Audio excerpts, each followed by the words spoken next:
2006 সালে বিশ্বকাপ জয়ের পর থেকে এগিয়ে যাওয়ার পরিবর্তে উল্টো পথে হাঁটতে শুরু করে ইতালির ফুটবল। পরের দুই বিশ্বকাপে গ্রুপ পর্ব থেকে বাদ পড়ার পর 2018 ও 2022 এবং 2026 পরপর তিন বিশ্বকাপে কোয়ালিফাই করতেই ব্যর্থ হয় চারবারের বিশ্ব চ্যাম্পিয়নরা। বিশ্লেষকদের মতে সংকটের শুরুটা অনেক গভীরে।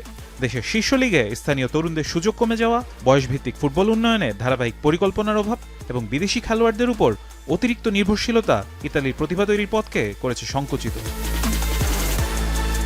এর সঙ্গে যোগ হয়েছে প্রশাসনিক অস্থিরতা, কোচ বদল এবং ফুটবল ফেডারেশনের সিদ্ধান্ত নিয়ে বারবার প্রশ্ন উঠেছে। ফলে জাতীয় দলের জন্য স্থায়ী একটি ফুটবল দর্শন গড়ে ওঠেনি। ইতালিয়ান ফুটবলের সংকটে আলোচনায় বারবার উঠে আসে সংগঠিত অপরাধ চক্রের প্রভাবের অভিযোগও। 2006 সালে বহুল আলোচিত ক্যালচিওপোলি কেলেঙ্কারিতে ম্যাচ পরিচালনা ও রেফারি নিয়োগে প্রভাব খাটানোর অভিযোগে শাস্তি পায় একাধিক ক্লাব, যার মধ্যে সবচেয়ে বড় ধাক্কা খায় ইউভেন্টাস।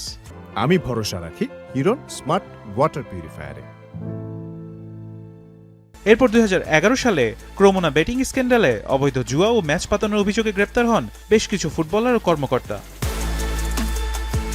এছাড়াও বিভিন্ন সময় তদন্তে উঠে এসছে ইতালির উগ্র সমর্থক গোষ্ঠীর সঙ্গে ইতালির অপরাধ চক্রে আর্থিক ও টিকিট বাণিজ্যের সংযোগের অভিযোগও, যদিও সব ঘটনায় সরাসরি মাফিয়াদের সম্পৃক্ততা আদালতে প্রমাণিত হয়নি।